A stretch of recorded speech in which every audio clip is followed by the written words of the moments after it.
I'm telling you, these countries are calling us up, kissing my ass. They are dying to make a deal. Please, please, sir, make a deal. Do anything. I'll do anything, sir.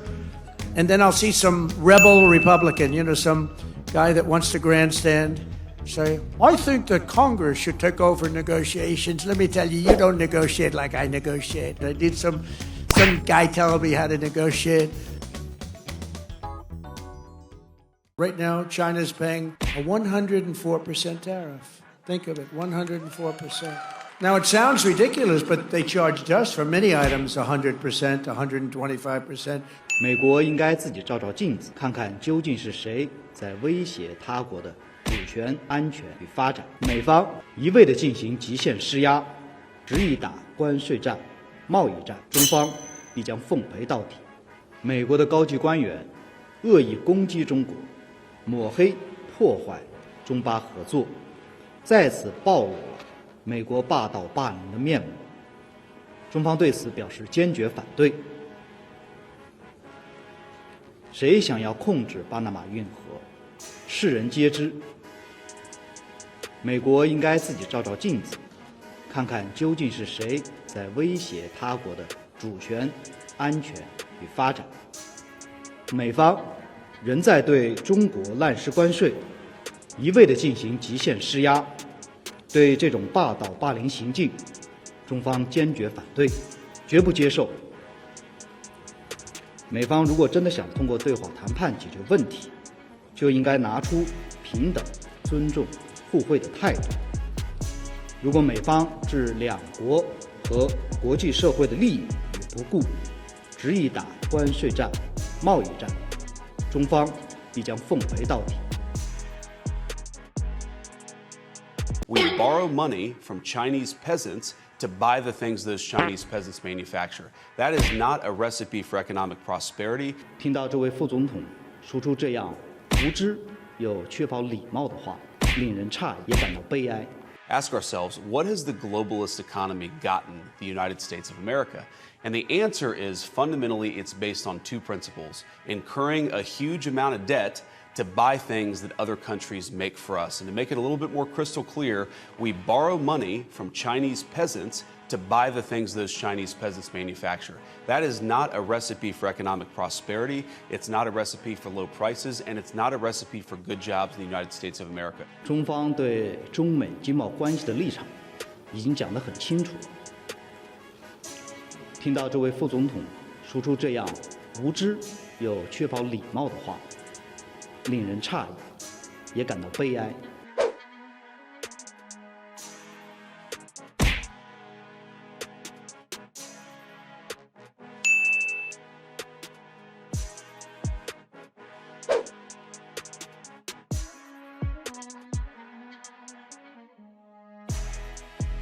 We are very disappointed by the US move. The likelihood of a full-blown global trade war is growing. This will spell trouble for all nations. But smaller countries like Singapore will face greater pressures, and we risk being marginalized and sidelined. These are not actions one does to a friend. What the US is doing now is not reform. It is rejecting the very system it created. In Singapore's case, we have an FTA with America. We impose zero tariffs on US imports, and we actually run a trade deficit with the US, meaning we buy more from them than they do from us. If the tariffs were truly reciprocal, and if they were meant to target only those with trade surpluses, then the tariff for Singapore should be zero.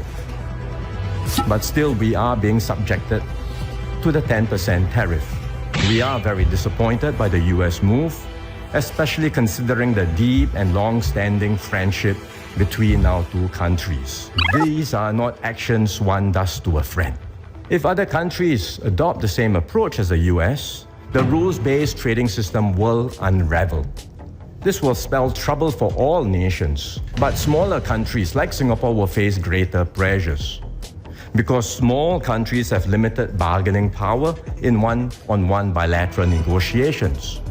So the major powers will dictate the terms and we risk being marginalized and sidelined. The likelihood of a full-blown global trade war is growing. Singapore has decided not to impose retaliatory tariffs. Doing so will only lead to increased costs for Singaporeans. But other countries may not be guided by the same considerations and may have different perceptions and views. What's troubling is not just the tariffs themselves, which are already damaging, but the fact that this new wave of protectionism is unpredictable and unstable. Protectionism is already bad. Unstable protectionism is even worse. In this new environment, Singapore must redouble our efforts to remain a key node in global flows and a trusted business hub.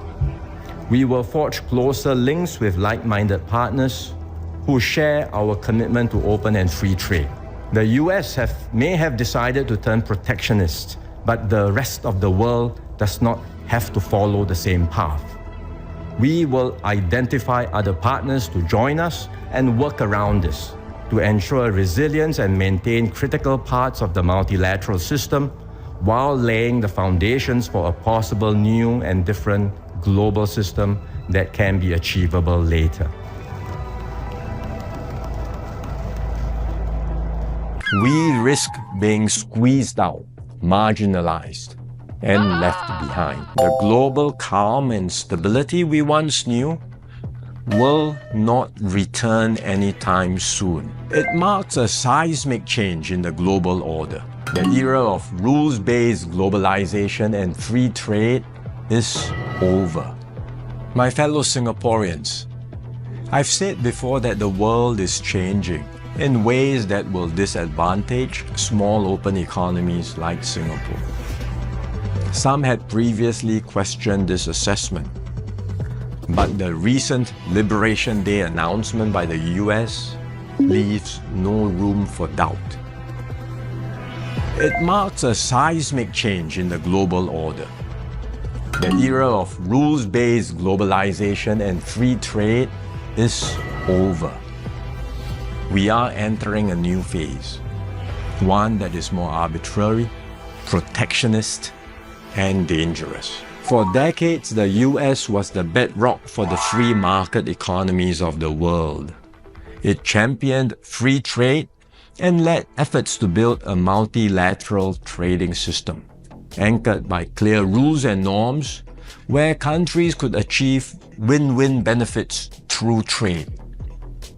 This WTO system brought unprecedented stability and prosperity to the world, and to the US itself. To be clear, the system is not perfect.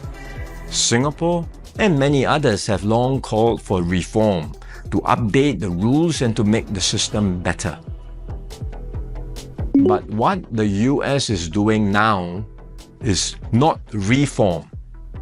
It is abandoning the entire system it had created. Its new approach of reciprocal tariffs, country by country, is a complete rejection of the WTO framework. The US has placed Singapore in the lowest base tier with a tariff of 10%. So the direct impact on us may be limited for now, but there are wider and more profound consequences. If other countries adopt the same approach as the US, abandoning the WTO and trading only on their own preferred terms, country by country, it will spell trouble for all nations, especially small ones like Singapore. We risk being squeezed out, marginalized, and left behind. We can also expect a strong global response to America's tariffs. Singapore has decided not to impose retaliatory tariffs, but other countries may not exercise the same restraint. The likelihood of a full-blown global trade war is growing. The impact of the higher tariffs plus the uncertainty of what other countries may do next will weigh heavily on the global economy.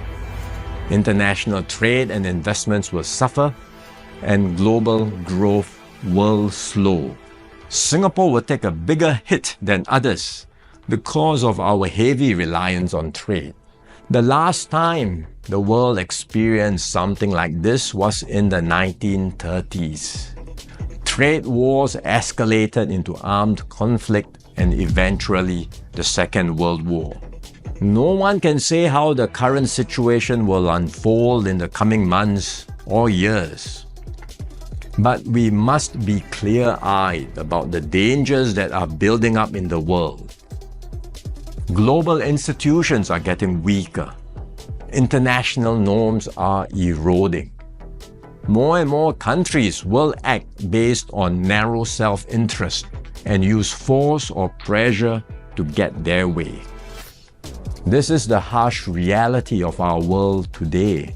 We will stay vigilant. We will build up our capabilities. We will strengthen our network of partnerships with like-minded countries.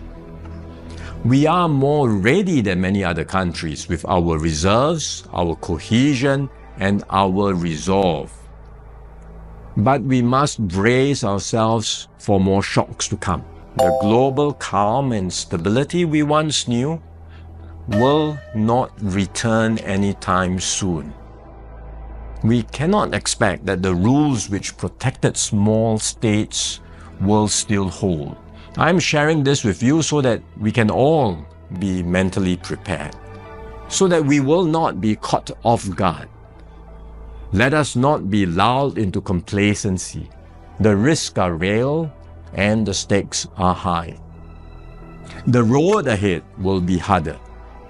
But if we stay resolute and united, Singapore will continue to hold its own in this troubled world.